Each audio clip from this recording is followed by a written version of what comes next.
పత్రికా సోదరులకు ధన్యవాదాలు.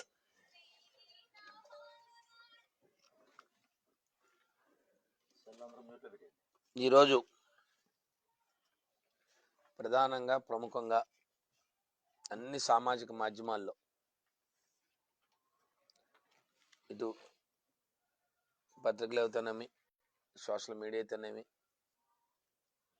లేదా టీవీ ఛానల్స్లో విజయనగరం జిల్లాలో ఎస్కోట నియోజకవర్గంలో ఎల్కోట మండలంలో తహసీల్దార్ ఆఫీస్ ఎదుట స్వయానా శాసనసభ్యులు వారి పార్టీ నాయకులు ఒక ధర్నా కార్యక్రమం చేస్తున్నట్టుగా ఇవాళ ప్రధానంగా ప్రముఖంగా కనపడింది. అంటే ఈ జిల్లాలో రెవెన్యూ వ్యవస్థ ఏ రకంగా ఉంది, ఎవరైతే రోజు ఈ ప్రభుత్వం పీజీఆర్ఎస్ అని చెప్పి ప్రతి సోమవారం గ్రీవెన్సీలు పెడతా ఉన్నారు, ఓ పక్క శాసనసభ్యులు గ్రీవెన్సీలు పెడతా ఉన్నారు, లేదా మంత్రులు గ్రీవెన్సీలు పెడతా ఉన్నారు. మీ ఎవరికైనా ఏదైనా సమస్య వస్తే మేము తక్షణమే స్పందిస్తామని చెప్పి దానికి టైం లైన్ కూడా పెట్టారు. మీరు ఓ పీజీఆర్ఎస్ పెట్టి దానికి ఒక పెద్ద వ్యవస్థను ఏర్పాటు చేశారు. ఆ సమస్య రాగానే దానికి 15 రోజుల్లో రిడ్రెస్లు అంటున్నారు, లేదంటే ఆ సమస్య పరిష్కారం కాకపోతే ఎందుకు పరిష్కారం కాలేదు వివరణ ఇవ్వాలని చెప్తున్నారు. అంటే ఇదంతా కూడా ఒక బూటకం. దీంట్లో ఎక్కడా కూడా వాస్తవ పరిస్థితి లేదు అని చెప్పడానికి నిన్న జరిగిన కార్యక్రమమే నిదర్శనం. ఒక సాక్షాత్తు శాసనసభ్యులే పీజీఆర్ఎస్ కండక్ట్ చేస్తున్నారు. దీనికి ఏం చెప్తున్నారంటే ప్రభుత్వం ఆదేశాలు ఇచ్చింది మాకు, మేము వచ్చి ప్రతి మండలంలో కూడా వారానికి ఓ రోజు లేదా 15 రోజులకు ఓ రోజు పీజీఆర్ఎస్ పెడతాం.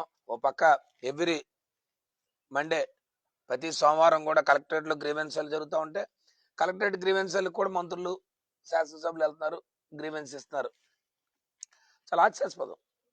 ఈ రాష్ట్రంలో ఒక శాసనసభ్యురాలు, ఈ జిల్లాలో శాసనసభ్యురాలు స్వయాన ఒక ధర్నాలో కూర్చుంటే ఈ ప్రభుత్వంలో వ్యవస్థలు పనిచేయడం లేదు,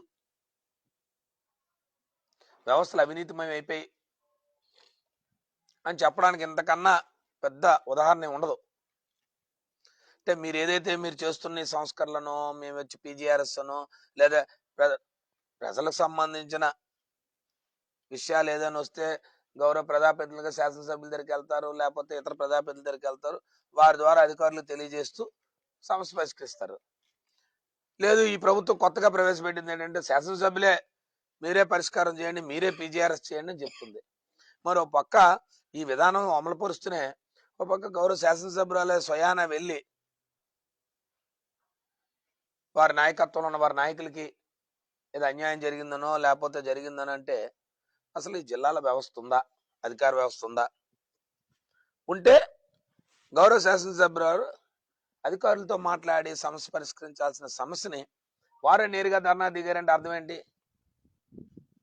అంటే ఈ ప్రభుత్వంలో మనిషి పక్క తయారయ్యి ఇవాళ పేపర్లో చూస్తూ ఉంటే దాంట్లో సమాచారం అంతా కూడా మేము తెప్పించుకుంటే వీళ్ళే నాయకులే వర్గాలుగా ఏర్పడిపోయి భూములు అది కారు చౌకగా భూములు డిస్ప్యూట్ భూములు కొనుక్కోవడం, దీన్ని పంచుకోవడంలో వీరు జరుగుతున్న ఇబ్బందిని ఇక రాష్ట్రంలో 4 గోళ్ల మధ్య అయిపోయింది, పెద్దల పంచాయతీలు అయిపోయి ఇక నేరుగా రంగంలో దిపారు. ఇది నాకు అనిపిస్తుంది. ఎందుకంటే సహజంగా ఏంటంటే వాటాలు పంచుకోవడంలోనో లేకపోతే ఇంకేదో జరగడంలోనో లేదు, ఇవన్నీ కూడా అయిపోయి. ఎందుకంటే దీన్ని అధికారులు బలిపశువులు చేయడానికి ఈ కార్యక్రమాలన్నీ చేస్తున్నాం.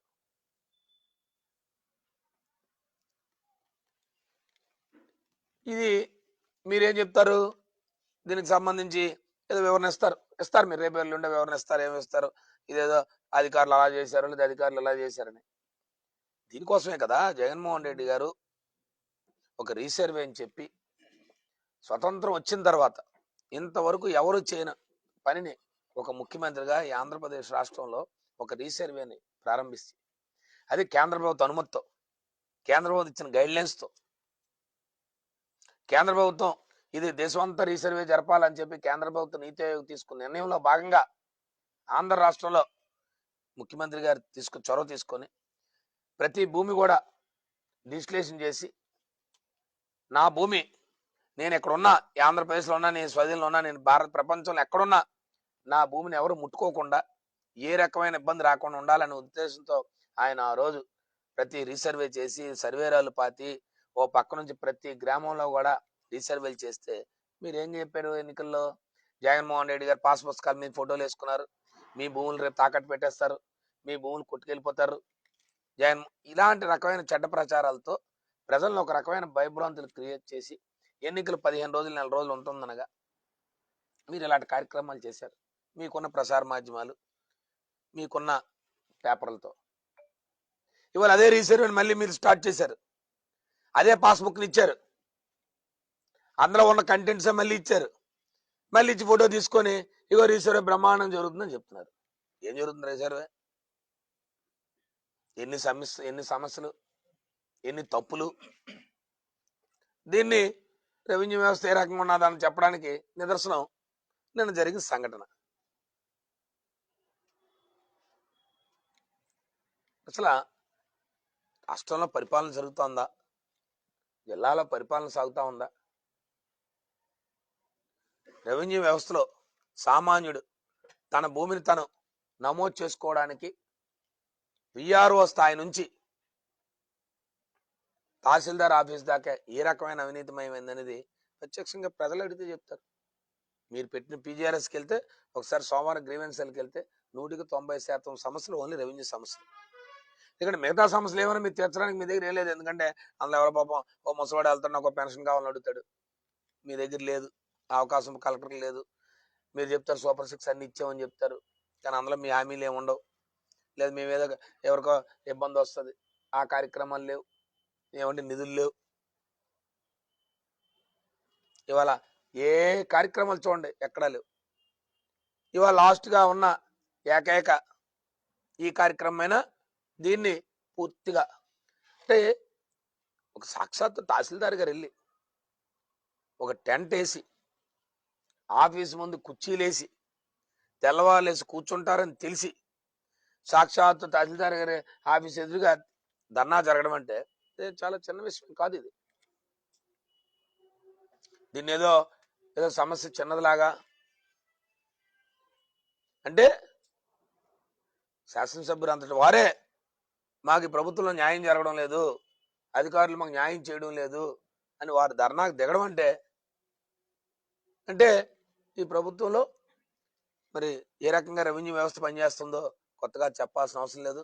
మరి అధికారులను ఎవరు ప్రలోభ పెడుతున్నారో, ఎవరు వీళ్ళని నియంత్రిస్తున్నారో ఒక సాక్షాత్తు శాసనసభ్యురాలు వెళ్ళి కూర్చున్నదంటే ఆ శాసనసభ్యురాలకి ఆ న్యాయం జరగక ప్రొసీజర్గా ఉండవు. ఇక్కడ వారు సీనియర్ శాసనసభ్యురాలు, వారే సాక్షాత్ వెళ్ళారంటే మరి వారిని ఈ అధికారులు ఎవరో నియంత్రిస్తున్నారు. ఇంకో మూడో శక్తి ఏదో పనిచేస్తుంది. అంటే జిల్లాలో ప్రజాస్వామ్యంగా ఎన్నికైన ప్రజాస్వామ్యంగా ఉన్న శాసనసభ్యులు పనిచేసే పరిస్థితి లేదు. దీన్ని బట్టి మాకు అర్థమవుతోంది ఎక్కడి నుంచో ఆపరేట్ చేస్తున్నారు, ఎక్కడి నుంచో మానిటరింగ్ చేస్తున్నారు వ్యవస్థల్ని. అంతేగాని వ్యవస్థలు ప్రజాస్వామ్యబద్ధమైన ప్రజాప్రతినిధుల ద్వారా జరిగితే ఈ కార్యక్రమం ఎందుకు జరుగుతుంది? ఇది జరగదు కదా. సాక్షాత్ శాసనసభ్యురాలే మాకు వచ్చి న్యాయం జరగలేదు, ఈ రెవెన్యూ వ్యవస్థ సరిగా పనిచేయట్లేదంటే నాకు తెలిసి వారు చెప్పిన మాటే జరగటం లేదంటే ఇంకేదో వ్యవస్థ ఆఫీసర్లు పనిచేయిస్తుంది. కాబట్టి ఏదైతే ఈ ప్రభుత్వం గత ప్రభుత్వం పెట్టిన రీసర్వే ఉందో, జగన్మోహన్ రెడ్డి నాయకత్వంలో పెట్టిన రీసర్వే ఉందో అదే రీసర్వేని మళ్ళీ మీరు కొనసాగిస్తూ కేవలం ఎన్నికల్లో భాగంగా ఒక అబద్ధ మాటలతో మీరు కార్యక్రమం చేశారే తప్ప మీరు కొత్తగా చేసిందే లేదు. కాబట్టి ఈ రీసర్వే ద్వారా ప్రజలందరికీ ఒకటే చెప్తున్నా, మీ ద్వారా ఈ రీసర్వేలో అనేక తప్పులు దొరుకుతా ఉన్నాయి. దీన్ని కొంతమంది అధికారులు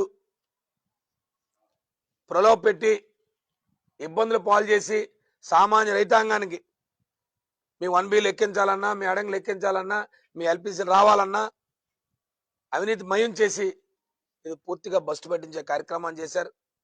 ఆనాడు పేదవాడి బాగుండాలి, పేదవాడికి ఒకవేళ డిఫార్మ్ ఇస్తే డిఫార్మ్ భూమి, ఇగో నీ భూమి ఇది డిఫార్మ్ భూమి, లేదా ఇది జిరాయితీ భూమి, నీ భూమిలో ఏ రకమైన ఎక్కడా కూడా ఇబ్బందులు లేకుండా ఆ రోజు అన్ని రకాలైన ఒక టెక్నాలజీ, లేటెస్ట్ టెక్నాలజీ తీసుకొచ్చి, డ్రోన్స్ తీసుకొచ్చి ఆ రోజు వ్యవస్థను పకడ్బందీగా రీసర్వేలు చేస్తే ఇవాళ అలాంటి కార్యక్రమాలు లేకుండా మళ్ళీ ఇవాళ రైతాంగం అంతా ఇబ్బంది పడి హద్దులు సరిలేక దీన్ని ఆసరా చేసుకొని ఇవాళ ఇబ్బంది పాలు చేసే పరిస్థితి చేస్తా ఉన్నారు. ఇది చాలా దురదృష్టకరం. దీన్ని ఖండిస్తా ఉన్నాం. ఎప్పటికైనా ఈ ప్రభుత్వం రీసర్వేని చక్కగా జరిపి పూర్తిగా రైతులకు న్యాయం చేయాలని చెప్పి కోరుతా ఉన్నాం. అలాగే ఏదైతే నిన్న జరిగిన సంఘటన మీద ఖచ్చితంగా జిల్లా కలెక్టర్ గారికి నేను వేదికగా కోరుతా ఉన్నాను, విచారణ జరిపించండి. విచారణ జరిపించి ప్రజలకి, ఈ జిల్లా ప్రజలకు తెలియజేయండి. ఎందుకంటే ఒక సాక్షాత్తు శాసనసభ్యురాలే వచ్చి ఒక ధర్నాలో కూర్చుంటే ఇంకా సామాజిక ఇంకెక్కడ న్యాయం జరుగుతుంది? ఇంకా సామాన్యుడి పరిస్థితి అధికార పార్టీలో ఉన్న శాసనసభ్యురాలు వారు, సీనియర్ శాసనసభ్యులు వారు. కాబట్టి దీని మీద ప్రభుత్వం ఖచ్చితంగా దీని మీద విచారణ జరపాలి. ఈ సంఘటన పట్ల, ఈ సంఘటనలో ఎవరున్నారు, ఎందుచేత వారు ధర్నా చేయాల్సిన కార్యక్రమం ఏర్పడింది, దీని మీద బాధ్యుల మీద ఎవరైనా దీనికి ఇబ్బంది పడితే ఆ బాధ్యులు ఎవరో ప్రజలకు తెలియజేయాలా. అప్పుడే ఈ ప్రభుత్వం పారదర్శకంగా పనిచేస్తుందని నమ్ముతామని చెప్పి మీ ద్వారా కోరుకుంటూ, ఇలాంటి కార్యక్రమాలు పునరావృతం కాకుండా చూడాలని చెప్పి మరి ఒకసారి ప్రభుత్వాన్ని కోరుతా ఉన్నాను. Okay, thank you.